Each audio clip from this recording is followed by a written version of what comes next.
Hi, everyone. It's me, Fran Drescher, your SAG-AFTRA National President. I'm here with an illustrious group of your elected leaders, but also members of the negotiating committee. And what we thought was important is right now we come together and unpack some of the questions that you may have that you're unclear about, starting with, and most important, a deeper understanding of what this strike authorization vote is all about.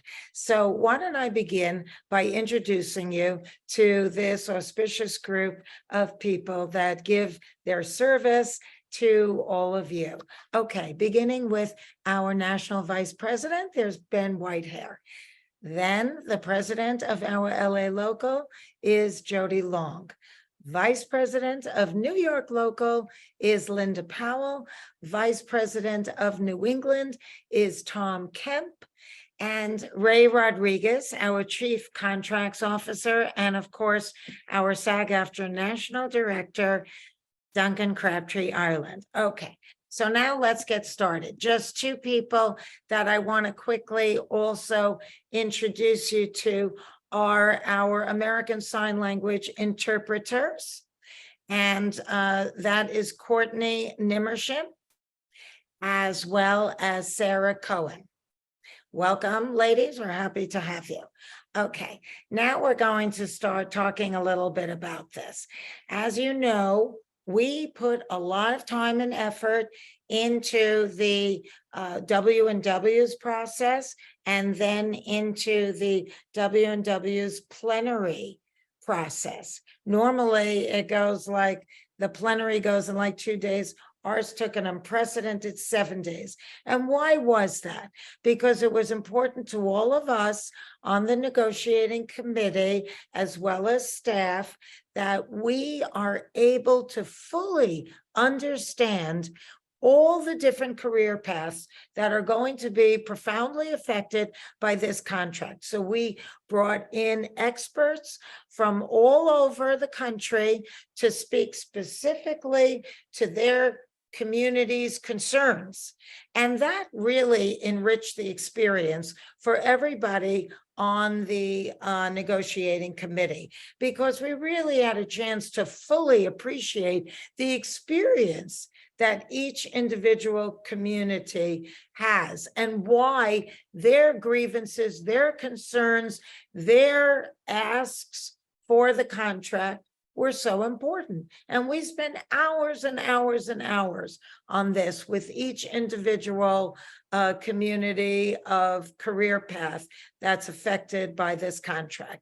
And by the end, I'm very happy to tell you that not only did we come up with a really smart, amazingly comprehensive contract proposal that Ray and Duncan and their team put together based off of this wealth of information and conversation that we had over the course of the plenary, but also that it really helped everybody feel heard, not marginalized. So what happened when it was time to vote on this contract proposal? Well, you would probably be very proud to know that this group of people all came together and voted 100% in favor of it. Then there was the thought about, well, okay, now what about this strike authorization vote? Because that's a whole other can of worms. And normally a lot of people say, well, let's see how it goes and save that as our trump card. Unfortunately, this year is a little bit of an anomaly. We're starting later. We don't have a big window to negotiate before the contract is up on the 30th of June, because we don't start until June 7th. So we thought, based off of the recommendations of Duncan and other people, that we should seriously consider going in prepared, because it's better to have and not need than to need and not have. But if the contract expires, then we're ready, Freddie. We plunk it down and we say, okay, sorry, we got to move forward without losing ground, without scrambling to get the vote on the back end, which might weaken us only because we don't have this big breadth of time that maybe in other negotiations we might have had. Okay, so that gives you like a bird's eye view of why we at the negotiating committee level, as well as your elected board. I mean, you would have been so proud. 100% saw the wisdom in the beauty of the contract proposal and in the effectiveness of having the strike authorization ready. Listen, I pray we don't have to use it. I think we've got a very smart contract that's going to bring us completely into the moment with all kinds of protections and monies and everything that every community needs and wants, and a contract that reflects now and not an old business model of the industry that barely exists anymore. So now I think that the thing is we should kind of start talking about this with all the people that are in our panel here. And I hope that you enjoy this podcast discussion. So Duncan, why don't you start and tell us what your global thoughts are on where we're at right now and why we feel that it's important that that our member body follow the leaders who are unanimous and in solidarity on this, strike authorization. Absolutely, Fran, thanks. And of course, I mean, the biggest answer to that question is that all the power that SAG-AFTRA has as a union comes from the unity and solidarity of our members. And so our members speaking out loudly with a strong yes vote on this strike authorization sends a very powerful message to the people we'll be sitting across the table from, that they really need to come to the table in good faith and make a fair deal, or there will be consequences. But I do think, Fran, it's also important that we make sure everybody understands what a strike authorization is, because sometimes members hear that and they think, oh, this means we're going on strike.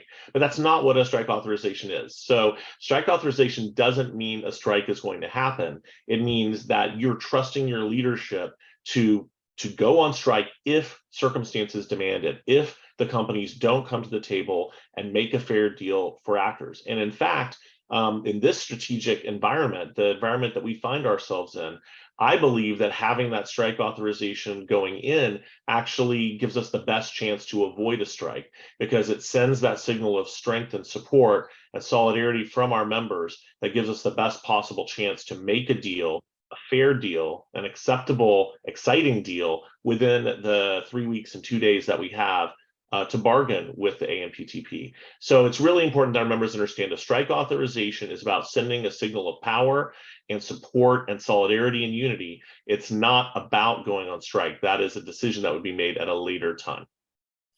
Thank you. Thanks so much. Okay, well, let's talk to Jody Long, our Los Angeles president. Jody, you have the privilege of representing literally half the member body. So what's the vibe that you're getting from the Los Angeles local? How do you think that group stands on the strike authorization? Well, I think before we got the strike, we voted on that in the national board. And so I just want to be clear for the members that are listening. The negotiating committee voted on it. We voted unanimously. And then it went to the national board and they voted it up unanimously. Before that, there were members that were writing the Los Angeles local, myself and our executive director, about what about a strike authorization? So I think it was in the zeitgeist.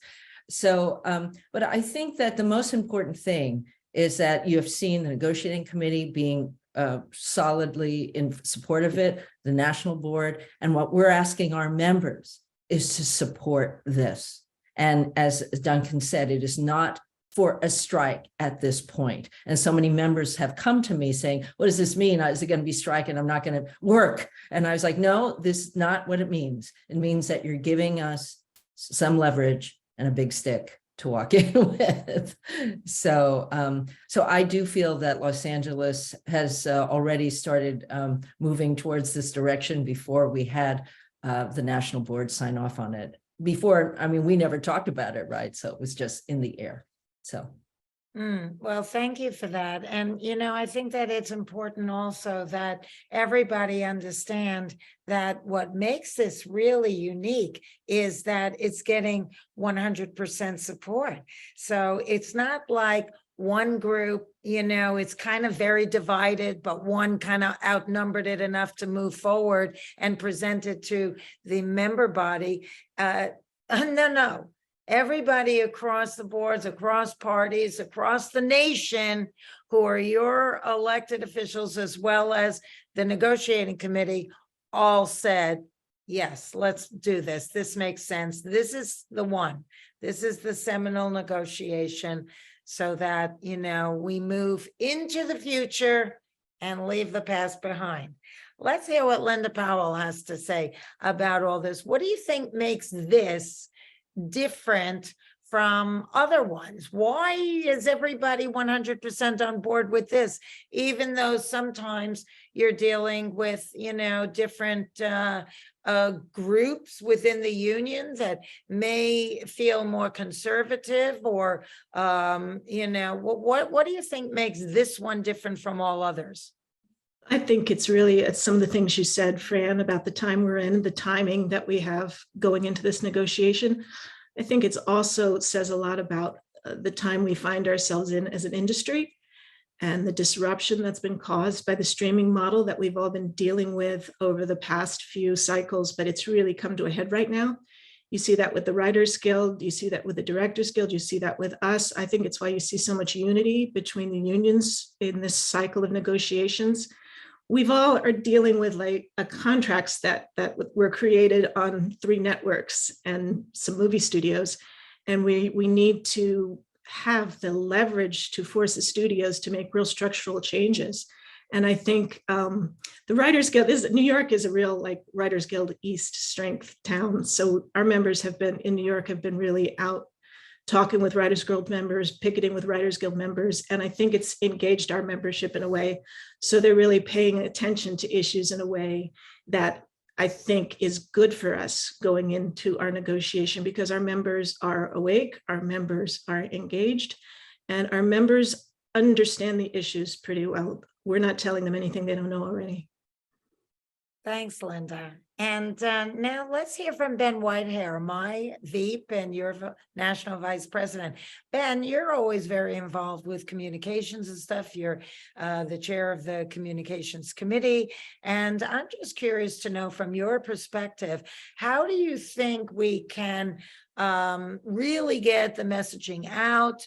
How can each one teach one what needs to happen next, so that we can have, because you need an overwhelming majority to sign the strike. What are your thoughts on that?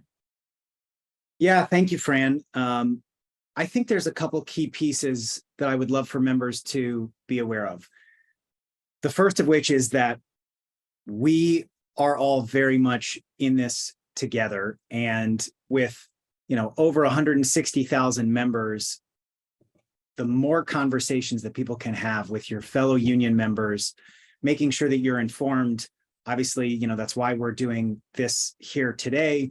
There's a lot more information on the SAG-AFTRA website, but having a real clear sense of what's going on, because I think the concerns that I've heard are often based on either just a lack of understanding, or legitimate questions that people want to know. So like we said, the strike authorization vote that SAG-AFTRA is putting out is not us going on strike. It's making sure that we have the maximum negotiation leverage.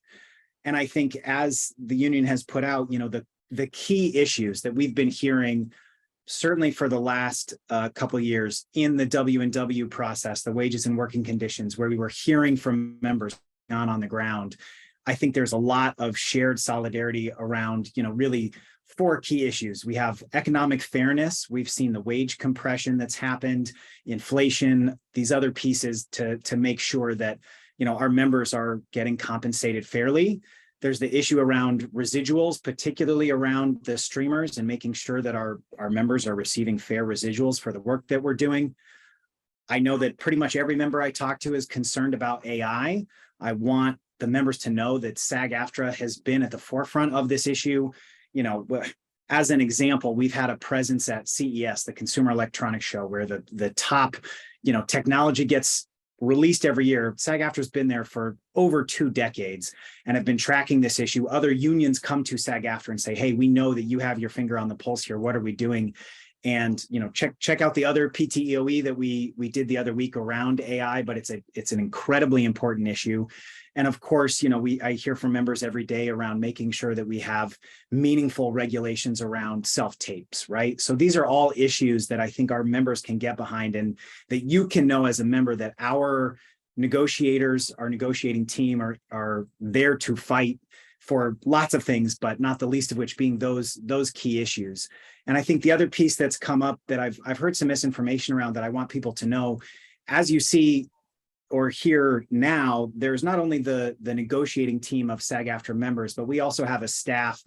Duncan and Ray are both attorneys. We have a team of incredibly intelligent attorneys, people who understand our contracts, who understand the law. We have a very, very powerful group of people that are negotiating this contract on behalf of the members. So I want the members to know that you are in good hands, and we are fighting for the issues that you care about. Thank you. That was great. I'm so glad that you brought up AI and a lot of key points like that. And I think that, let's just, and maybe even this will be on the SAG-AFTRA YouTube channel, maybe the YouTube link. People can start sending this out to other people so that they have a clearer idea and can feel more grounded about the reason why this has been gotten such unanimous support. Let's go over to Tom Kemp, who's our Vice President of New England. Tom, hi, how are you? I'm very good, Fran. Thank you. Good. Well, welcome today. And, I'm interested in hearing, because, of course, you're part of the negotiating committee. And I already said that 100% voted for this strike authorization. I know you, and I know you like to err on the side of caution. So I want you to speak to those people out there that are more similar to you in the way you like to approach a negotiation, and why this was different for you, and why you felt like, this was important. It's extremely important. All of us, I think I can speak for the actors outside of New York and Los Angeles, but also the actors across the nation, and both of those locals as well, who are working for scale or scale plus 10 or something, that their major source of income is working at scale. And what has happened in our business is that it has evolved, but as any business, any medium would, but it's come to a tipping point. And it's some of those things that that Ben has mentioned. A lot of folks are working on these streaming series or things made for streaming. They're working, and yet they're not making as much money as they used to because of wage compression, because of an antiquated streaming residual model. These issues that Ben talked about the streaming residuals, about AI, about just wage increases across the board because of inflation, pension and health that needs our help, and also self-tapes, they affect every actor across the country. It's not, centric to Los Angeles or New York. Every local in this country is dealing with all of those issues, and they affect them all. In my You're one of the few people that's called me conservative, but I'll accept that. What I would have normally seen as a good negotiating practice would be to call for a strike authorization after we were in negotiations, so that we had seen what they had offered, we had gotten their response in reply. But what happened in that case was we have a calendar that's working against us, and that's my phone that you're probably hearing. That's okay. It's an electronic age. These issues that we've been talking about affect actors all across the country, every local.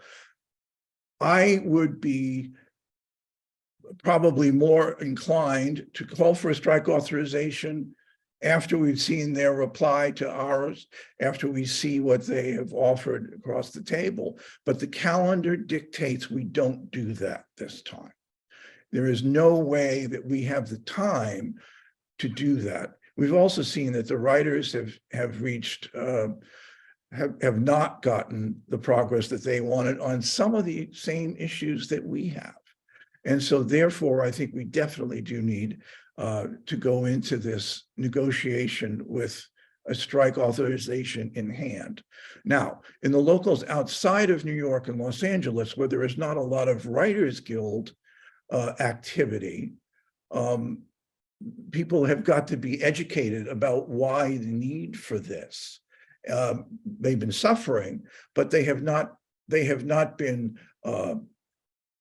exposed, as Los Angeles and New York has been, to the activities of the Writers Guild and the frustrations of the Writers Guild, except this past Sunday here in Boston, at Boston University's commencement, the head of Warner Brothers was speaking, and there was a great deal of reaction. The Writers Guild protested that. They set up a picket line, and many of our members were there. And I think that actually will energize a lot of the members in my local, at least, to vote in support of this strike authorization. I really think it's absolutely necessary. There's no way we can go in without it.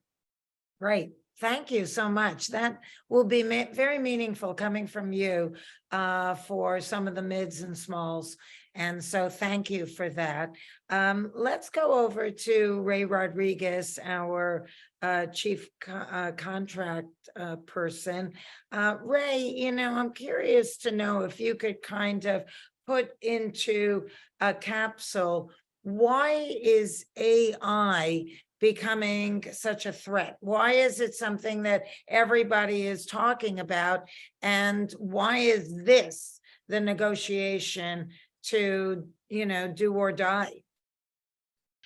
Well, AI has developed considerably in recent years in terms of its capacity to do things like mimic voices and even mimic images. So there is a real threat now to our members that your own work can be used to put you out of business. You may find yourself in the future competing in the marketplace with your own digital double, because we know that these companies, if they're not already doing it, would very much like to use your voices and your images to train their artificial intelligence systems to be able to duplicate you, so that they can produce in a cheaper way in the future, but in a way that excludes our members while taking advantage of their voice and their likeness in order to generate content. And that's really unacceptable to us. You're talking about putting people out of work, and you're talking about using their own performances to do it. If people aren't going to stand up and fight against that, then you got to wonder what people would stand up and fight for. I mean, this is literally a fight for your future opportunity to have a career in the entertainment business. So that is absolutely mission critical for this membership. Your voices, your image, your performances are your career. That's how you earn your living. And if that gets stolen from you, and if that can be used without your permission to duplicate you in other content that you're not really in, then what future is there for actors or performers of any stripe, really? So the moment is now, because if you let that horse too far out of the barn without enough rules and regulations, you're going to find that it's too late. You know, if we come back here in 3 years and they have already generated libraries of AI content using our members' performances, and we don't have the ability to claw that back, 3 years from now, there may not be an opportunity to do something about the problem. So, so the time is now. We have to get our arms around Like it. where we're at with streaming even, right? I mean, it's, you know, it's fully here. And if we don't right now throw a saddle on that pony and pull in the reins, you know, we're going to be forever trying to grasp at something that's outside of our reach. So I can appreciate the urgency of the dynamism of the time that we're in right now with all this electronic stuff running amok. I don't understand what is wrong with our species that we keep trying to invent things that actually destroy us, destroy our livelihoods, destroy our planet. It's like we're really highly impaired species. But thank you for explaining all that, because it's absolutely of critical concern. And I've heard you use the word barricades, putting barricades up. So what does that really look like? It looks like making sure that we are on the same page with our employers, that they may not duplicate you. They may not use artificial intelligence to duplicate your voice or your image without your consent, and without there being terms around that in the union's collective bargaining agreement that make sure that you are protected, that you are treated fairly, that you are able to be paid for that work, and that you have control over what it is that you are heard to say in the world. We don't want your voice to be out there saying things and doing things that you personally would never say and do, including in a professional capacity. So, so we need to establish those protections in order for this to continue to be a viable way of making a living for our members. Thank you. We really, we need to elevate the beauty of the art form, and the contributions that we all make to it is what makes it special. Okay. Thank you so much, Ray. That was really very illuminating and enlightening. Duncan, let's move over to you, our SAG-AFTRA National Director, Executive Director. Let's say you really have a global view on everything. And this is your first term as a National Executive Director. It's my first term as National President. And I think that we do a good job riding shotgun together. And I think that we saw this negotiation, this, what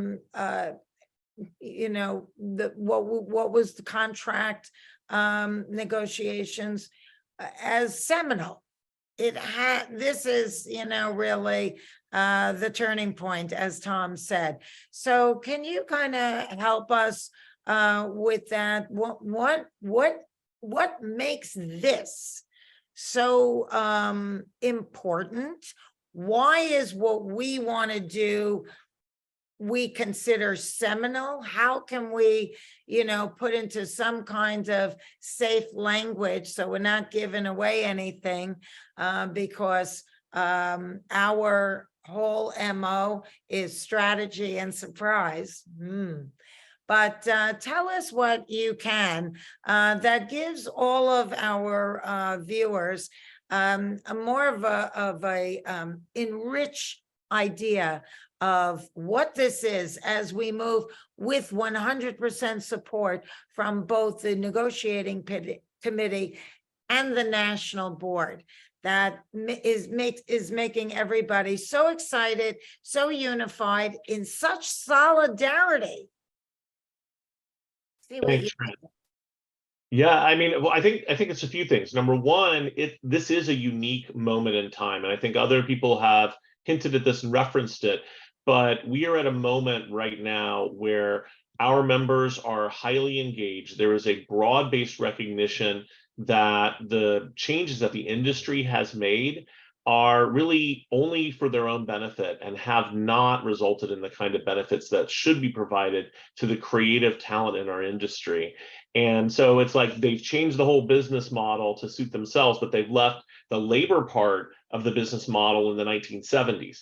And that does not work for us. It doesn't work for our members. It doesn't work for the writers. I don't think it works for the directors either. And that's why all of the creative professionals in this industry are stepping forward to say we need to be treated with respect.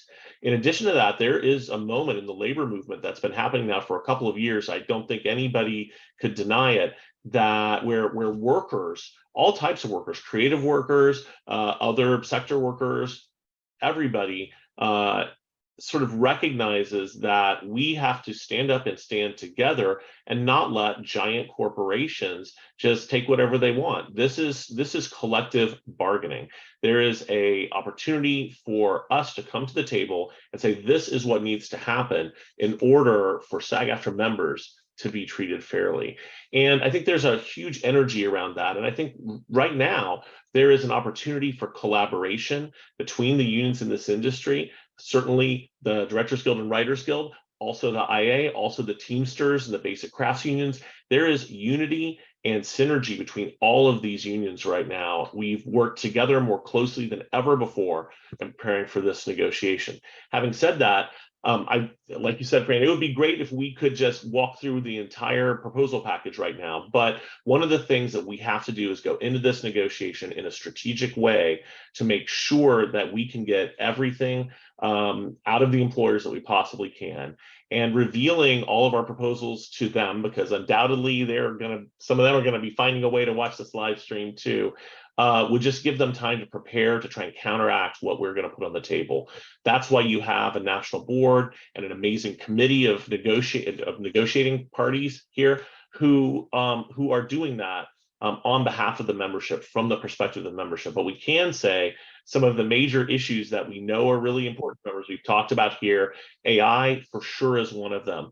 Economic justice is another one, in terms of making sure that we're keeping up with and actually exceeding the impact of inflation on our members' real earnings.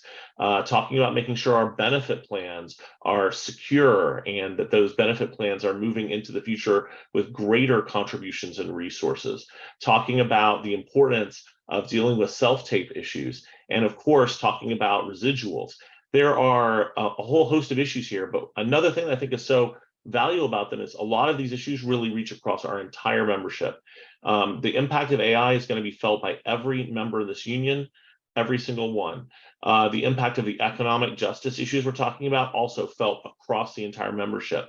Other areas as well that we haven't even mentioned are definitely going to be on the table for discussion. So I think our members should be very excited to know that there is a very aggressive, appropriate but aggressive proposal package that's been put together, and your negotiating committee and your negotiating staff are here to fight for members and make sure that we come out of that negotiation with a result that respects our members, that uplifts our members, and that, as you said, Fran, reflects this moment in time as a seminal negotiation to set our members up for a successful future. Well, thank you so much. And I actually think that that's probably a good place to end, because I know, Duncan, that you have an important meeting coming up. So we don't want to delay you. And we'll be doing a lot more of these over the course of the next days and weeks, so that you members will remain informed.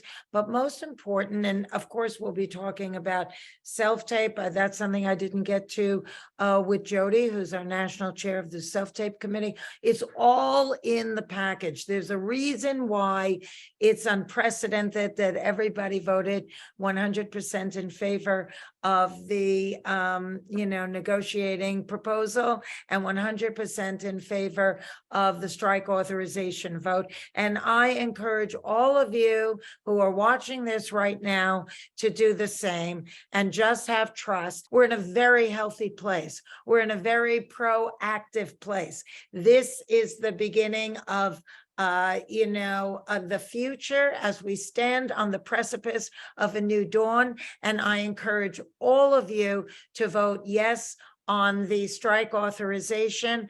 And I thank all of you wonderful negotiating committee members and staff for attending this podcast today and for giving so much of your time and energy on behalf of the greater good of SAG-AFTRA. So for now, it's goodbye and think peace and power for us all.